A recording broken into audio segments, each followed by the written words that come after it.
Bonjour, ici Emmanuel Marseille de la numérologie évolutive et aujourd'hui je me trouve dans les Alpes avec mon ami Constantin. Bonjour tout le monde. On va parler aujourd'hui de la pleine lune du 9 février. Donc Emmanuel, est-ce que tu peux nous rappeler ce que tu as dit par rapport à la nouvelle lune? Oui, en résumé. bien sûr. Donc la nouvelle lune, c'est le lancement d'un nouveau cycle lunaire. Donc ça a eu lieu le 24 janvier, donc c'était dans le signe du Verseau. Donc ça montrait une invitation au niveau relationnel justement à s'ouvrir à quelque chose de plus grand, donc à tendre vers plus de fraternité.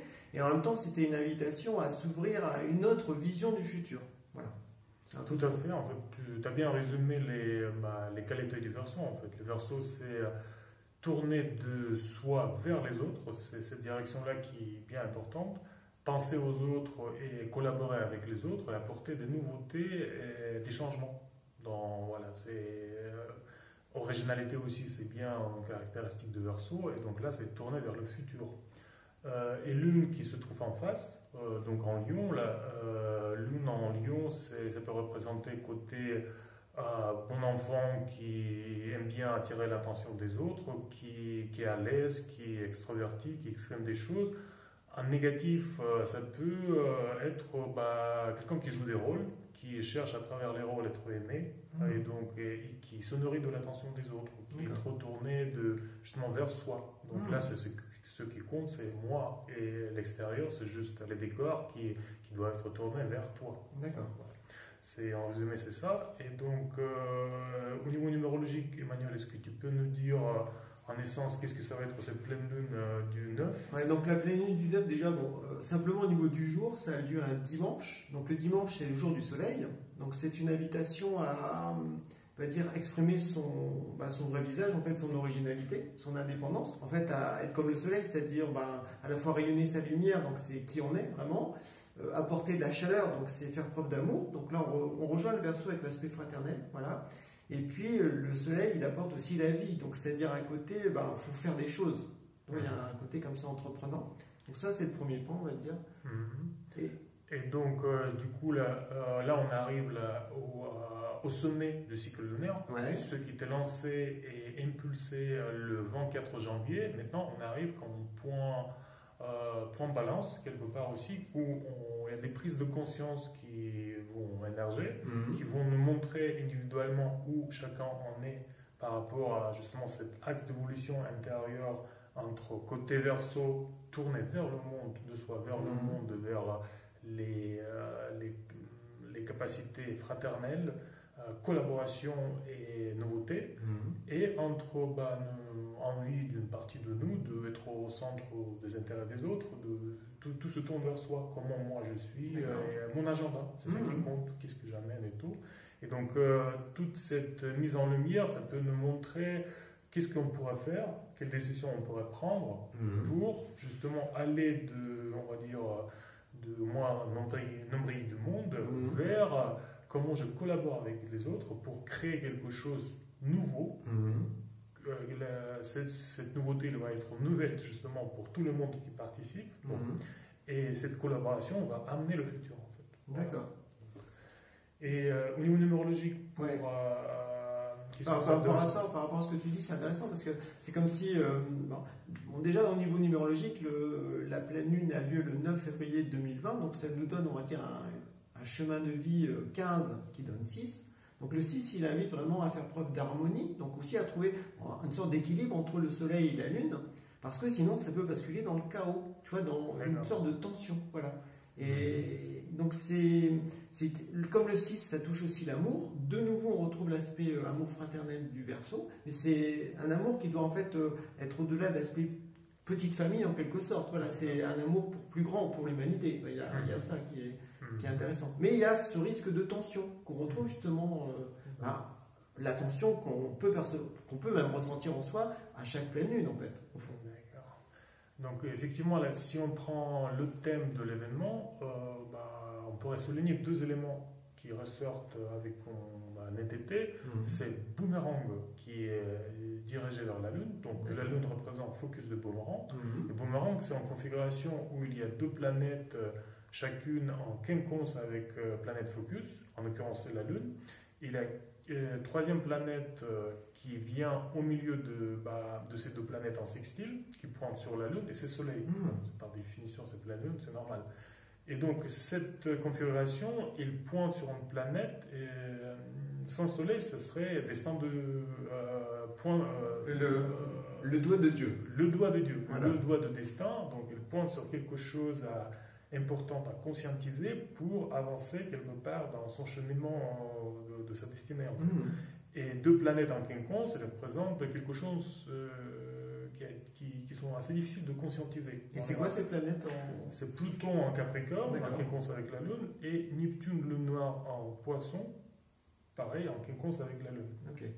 Et donc, ce qui est particulier, en fait, que quand la planète est pointée comme ça, la nécessité ou le défi, c'est arriver à la maîtriser de bonne manière, en fait. Donc, maîtriser les dérives possibles de la Lune en Lion. Donc, ce qu'on disait tout à l'heure, voilà, soit sur le piédestal, et donc amener son agenda à tout prix pour voilà, imposer ça aux autres, mais aussi... Ça veut dire, en fait, au fond, que cette planète, elle nous pose la question à qui on s'identifie. Exactement. Est-ce que je m'identifie à mon esprit, à qui je suis vraiment, ou est-ce que je suis identifié à un rôle extérieur, une identité en fait sociale en quelque sorte, ou qui repose peut-être sur une histoire relationnelle, tout ça, ou familiale, ou éducative, tout ça, et à quoi on s'identifie. En fait, cette pleine lune, elle nous montre ça. Voilà.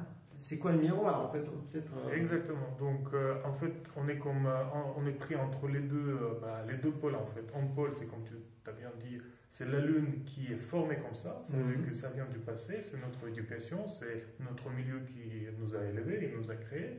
Et ces comportements un peu automatiques et habituels. On se laisse porter par côté en nous qui est naturel, d'un côté, mais de l'autre côté, c'est fait, ça vient du passé, c'est le résultat du passé.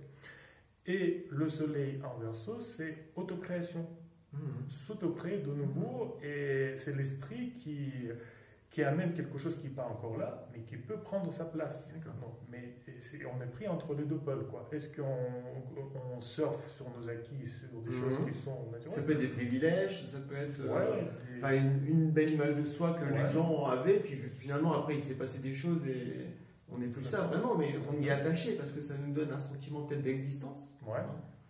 En Lyon, en plus, c'est beaucoup, en fait, c'est comment on est perçu par les autres, dans le sens. Et Soleil qui nous rappelle qu'en fait, on peut aller vers autre chose. On peut créer nous-mêmes, s'auto-créer de façon différente, qui justement est tournée vers les autres et qui collabore avec les autres et qui amène les choses nouvelles dans le présent, en fait, dans ce qu'on fait. En fait. Et en même temps, comme c'est en Verseau, c'est vraiment tourné vers peut-être une nouvelle vision du futur, c'est-à-dire même de soi-même. C'est-à-dire c'est comme s'il fallait peut-être découvrir un nouvel aspect de soi. Si on gomme un aspect de la personnalité, on pouvait peut-être découvrir un nouvel aspect de soi qu'on ne connaissait pas jusqu'à présent, peut-être. Exactement. Donc, c'est en fait, au-delà des rôles qu'on est habitué à jouer, en fait, on peut découvrir des facettes de soi qui sont inconnues et nouvelles, et qui nous mènent de position, on va dire, qui montrent notre place dans le futur. D'accord. Ce qu'on pourrait manifester dans le futur. Et deuxième élément qui est intéressant dans le thème, c'est Mars qui constitue triangle rectangle avec Soleil et Lune en opposition, qui fait sextile, qui forme sextile avec Soleil et trigone avec la Lune. Donc ça peut souligner la nécessité de prendre des bonnes décisions au moment de cette pleine Lune, de bonnes décisions, d'être conscient de quelle est notre motivation pour aller justement vers ce futur. Donc est-ce que c'est des motivations de la personnalité ou est-ce que c'est des motivations de l'esprit? Justement, en fait, c'est là que ça joue, en fait. Le fait que Mars il forme des aspects harmonieux avec les deux planètes, ça veut dire que ça nous aide à maîtriser de bonne manière les aspects de personnalité, parce qu'il y a des aspects qui sont positifs. Oui, bien sûr. Donc, du coup, prendre le meilleur de la personnalité, mais mettre la personnalité au service de notre esprit. Donc, en même temps, donc, cette personnalité qui est bien pointée, qu'est-ce qu'on fait avec? Comment on la subordonne de bonne manière à l'esprit? Et Mars qui peut nous aider pour prendre ce jour-là, qui est jour de mise en lumière, en même temps de jour pour la prise des décisions, pour changer des choses concrètes. Donc on va avoir aussi des impulsions d'initiative à ce moment-là. Exactement. Ça c'est Mars, c'est initiative, c'est l'impulsion d'agir. On retrouve un petit peu ça avec le chemin de vie du 9 février 2020, parce que ça fait 15. Or, le 15, le 1 et le 5, c'est beaucoup relié à l'aspect volontaire, masculin, initiative. Donc, positivement, c'est quelqu'un qui prend sa vie en main pour en fait avancer vers le futur. Et comme ça donne un chemin de vie 6, ben, c'est comme s'il créait une nouvelle harmonie dans sa vie, plus en accord avec son esprit. Voilà. Mais le danger, c'est qu'il peut y avoir de l'agressivité, peut-être dans la parole ou dans l'action, parce qu'on veut comme imposer sa personnalité égoïste en fait là-dedans. Alors que dans ce cas-là, ça veut dire qu'on n'est pas vraiment dans son esprit. Mais c'est comme s'il y a une sorte de... Ouais, il faut vraiment trouver son équilibre, en tout cas, je trouve. Ouais, en fait, déjà, c'est point de balance et l'opposition, voilà, c'est l'équilibre qui est important quoi, à ce moment-là. Et c'est aussi le sommet du cycle, en fait. Là, on passe de la deuxième moitié du cycle, en fait. Et là, justement, il y aura comme manifestation et réalisation de quelque chose qui était lancé le 24 janvier. Donc, équilibre et... la bonne mise en lumière, c'est quand même les mots-clés pour ce jour de la nouvelle lune, de la pleine lune du 9. Ouais. Et donc, si on devait garder un conseil qu'on donne à ceux qui regardent cette vidéo, qu'est-ce qu'on pourrait dire par rapport à cette pleine lune? Moi, je dirais, dans nos relations d'amitié, de comment on est avec les autres, en fait, est-ce qu'on pourrait essayer de voir... tous les gens qu'on connaît de nouvelles manières, en fait. De nouvelles manières, de ne pas figer leurs images, de ne pas rester dans des choses relationnelles peut-être dures ou qui ont créé des blessures en nous, et d'essayer de voir les gens autrement, de voir leur potentiel de changement, de création des choses nouvelles, et au fond, leur envie de collaborer avec les autres, en fait. Et justement... si on a cette attitude, on va dire, ouverte, tolérante et compréhensive vis-à-vis des autres, c'est normal que les autres, peut-être, vont aussi nous voir différemment. Quoi. Donc, ça va nous aider aussi de dépasser nos, on va dire, comportements lunaires. Ce jour-là, prendre des décisions, au moins. Et après, ça va se manifester au fur et à mesure. D'accord. Donc, c'est en fait une invitation à voir le bien en l'autre. En fait, à voir au fond qui il est vraiment, mais... En faisant ça, ça veut dire que nous-mêmes, on est parvenus à mieux percevoir qui l'on était aussi. Exactement. Donc à ce moment-là, c'est comme si c'était un lien d'amour en fait qui pouvait, ou fraternel en fait, qui pouvait donc avec beaucoup de respect, de tolérance, d'acceptation aussi des différences, voilà. Mais à ce moment-là, c'est une véritable harmonie en fait qui pourrait apparaître dans les relations, voilà. Exactement. C'est intéressant. Parce que lune en lion, des fois on peut avoir, quand on brille. Nos parties, on va dire, pas tout à fait, en fait, un peu égoïstes. Il peut avoir tendance de critiquer les autres pour se mettre plus en lumière. Parce que souvent, on critique des choses, on râle. En France, des fois, on râle. Donc, on critique des choses en critiquant pour nous sentir mieux, quoi. Parce que si quelqu'un n'est pas aussi bien, donc du coup, ça met en lumière un peu... entre guillemets, notre côté un peu, tu vois, la subtilité, ça nous fait remonter un peu dans l'échelle. Comme si on était supérieur à l'autre. Exactement. Du coup, cette tendance, en fait, c'est ça qui est à maîtriser, quoi. Donc, en fait, si on critique quelqu'un, on ne peut prendre que le négatif, le pire chez cette personne. Et c'est en fait, si on tente à voir vraiment le potentiel de changement, de nouveauté et du bien dans l'autre, justement, c'est ça qui lui aide à lui. Et nous-mêmes, en fait, là, on ne fonctionne pas pareil. On n'est plus dans le côté se mettre en lumière, mais plutôt comment on fait, comment on aide aux autres à aller vers ce futur plus collaboratif. Plus fraternel. D'accord, super. Bon, écoute, voilà. Donc, en fait, merci de nous avoir suivis pour cette vidéo.